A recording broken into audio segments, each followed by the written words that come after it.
Very interesting. Hey guys, this is Pippin coming at you with another Minecraft video. Oh, wait a second. Wait a second. I've never made a Minecraft video before. Interesting. Well, allow me to introduce myself. My name is Pippin, and this is... if you're interested in Minecraft, you've probably seen this. You've probably seen this before.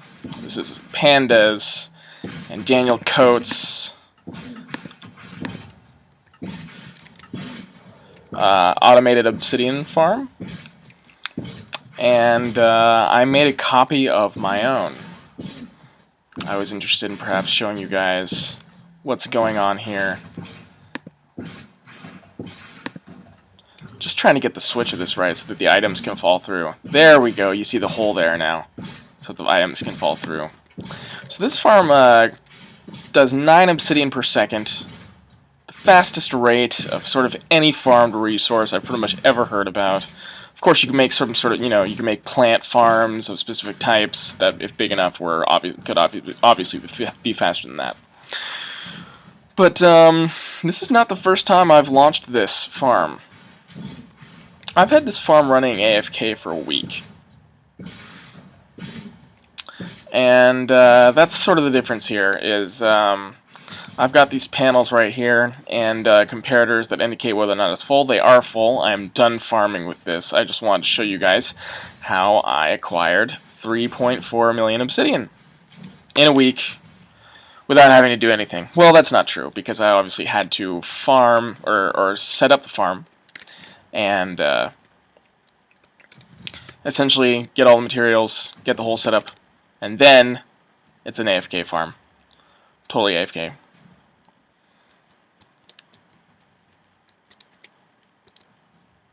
This is my storage unit. It's completely full. We're done. I just launched it so that I could show you guys. These are all full of obsidian. It's about 3.4 million. And I've got to move all of this to the overworld today. So we're going to do that. But first, we're going to talk a little bit more about this farm, because I find it fascinating.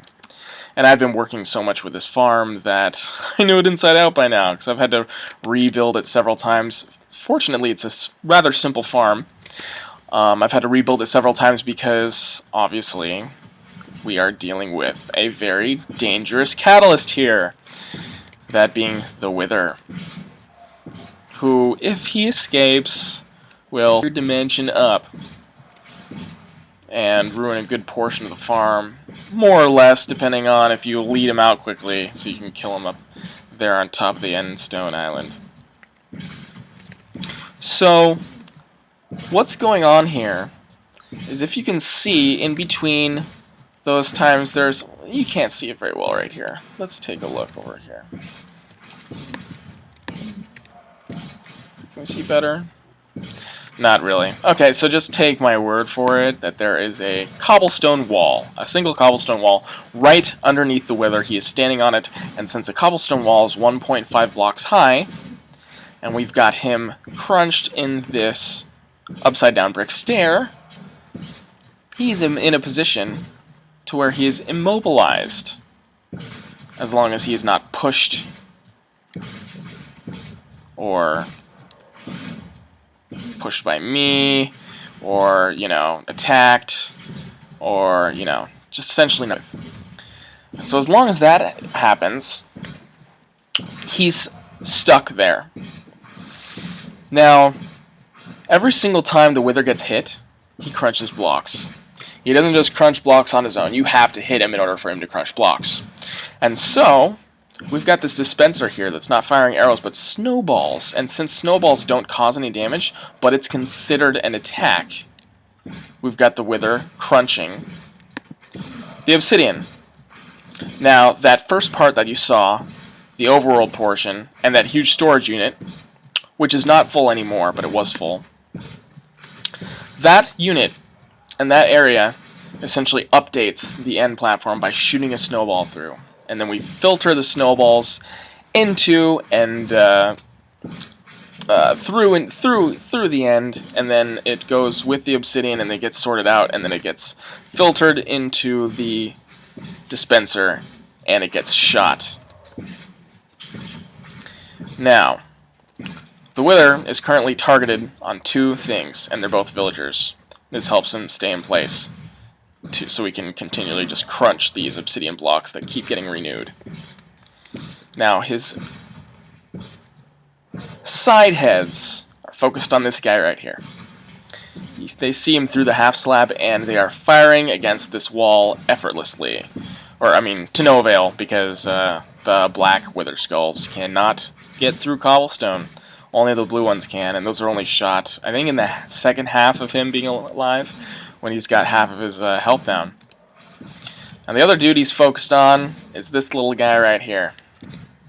Hey, buddy. He is the main focus, and so the Wither's just sort of looking at him, trying to get at him, can't get at him because he just can only crunch these obsidian blocks, and he's stuck in between the cobblestone wall and the brick stair. So I let this thing run for a week straight. Very dangerous because, you know, if you log out, something bad can happen. You know, he could reselect different targets. He could somehow get unstuck, and he did. He did near the end. I've cycled through. This is the 3rd Wither that I've cycled through so far, and one of them blew up some of the farm. I had to repair it. But essentially, I'm totally done with this. So we should kill this Wither.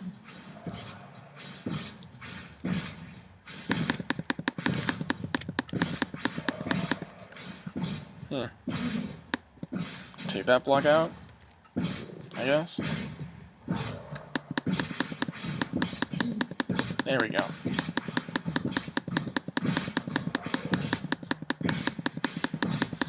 Now that's the genius about this part right here. He can't see me. He doesn't know who's hitting him. So he's getting killed, and he's stuck, and there's nothing you can do about it. So when you're done with the farm, you don't have to, like, destroy the wall, you know. It's perfectly safe.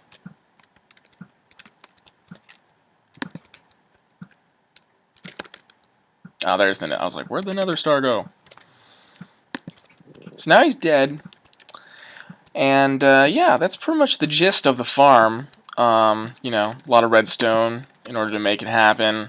These specific, you know, making it shoot over and over again. The water coming out. It's a pretty simple farm to build. If you look at Daniel Coates' video, it's only a 45-minute long tutorial.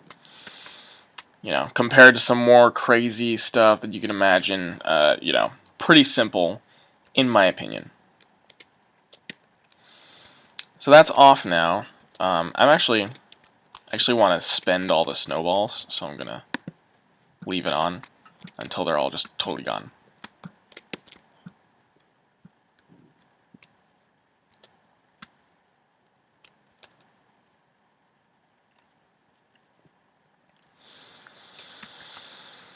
So they get absorbed into those hoppers, and these are the hopper chains. I removed them because I'm done with them. But if you look in there, oh, there's some stuff in there. If you look in there, you will see lots of obsidian because it wants to be funneled through, and I had hoppers hooked up to all these chests, and it filled everything up slowly. I've double checked all these chests. They all have 100% obsidian. There's no stray items that are in this storage unit anymore. So 3.4 million.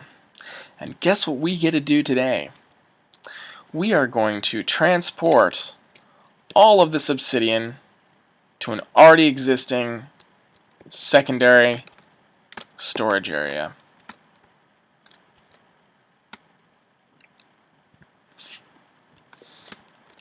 And we're going to show you that right now.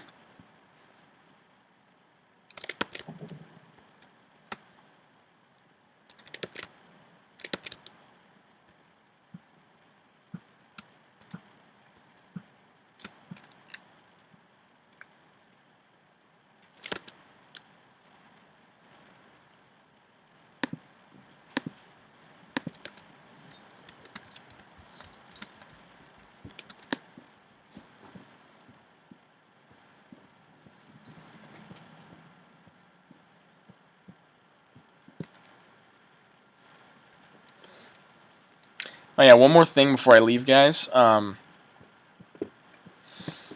So I've got here a chunk loader. I've got a chunk loader in the overworld, which, you know, allows the. I've got an Enderman after me. Good, great. So I've got this chunk loader here, which is designed after my chunk loader in the overworld, which is working, but it only requires one chunk to be loaded, which means the 5x5 square around it has to be loaded in order for it to process entities. That works. It shoots snowballs through the portal. Success. I tried to make this one so that I could log out and the farm would still run. Doesn't work. All the sewn slabs that you can see, those represent chunks where entities need to be processed. And so then I made sure that there were all these chunks over here that are represented by cobblestone slabs that are loaded as well in order for entities to be processed in all these stone slabs chunks. So I did all that, and I did my pathway that leads away from it so that if all the chunks get loaded at once, it still loads because there's chunks way over there that are loaded. It doesn't work. I double-checked all my work. It's not working. If any of you guys got any sort of advice as to why that's not working, let me know, because in Panda's video he was like, yeah, and you can make this run without you having to be even logged in. Just saying. That's what he said. And I tried to make that work. Didn't work. I don't know why. Which is unfortunate, because that would have been really nice. And I also plan to have a chunk loader for other farms that I want to run and for entities to process. But if that one's not working, obviously those aren't going to work. So I'm just wondering, like, what the hell? What am I doing wrong, guys? So, this was the storage unit that I had for snowballs. Now, keep in mind, okay, this storage unit was filled, once I got it all filled up, it was filled with 500,000 snowballs, okay? I pushed this stuff to the limits. We had some unforeseeable, really weird, maxed out entity lag, and it's going on right now, actually. The good thing is, if I walk away and reload these chunks, it'll be fine. But whenever I seem to teleport in the middle, the beacons are acting weird, they stop working, they're working, and mob movement is weird. Entities in general is just, it's strange. So, keep in mind, if you want to run this farm as long as I did, try to develop some other system that doesn't require you storing 500,000 snowballs, because it really screwed things up, and I'm gonna tear this all down, and it's very soon. And hopefully all of it just goes away. If it doesn't, well then I'll do something about it. I don't know. Anyways, so up here is a lot of chests. We've got 1.7 million cobblestone up there, which is from a past project, which I'll make another video about. Which is basically what this is all about. I'll make another video about that. This is just about the obsidian today, and us moving all the obsidian from the end to this area. That's going to be a lot of trips. So I'm going to get started on it, and I'll see you guys in a couple hours. Hopefully that's all this is going to take. I'm not sure if it will, but we'll see.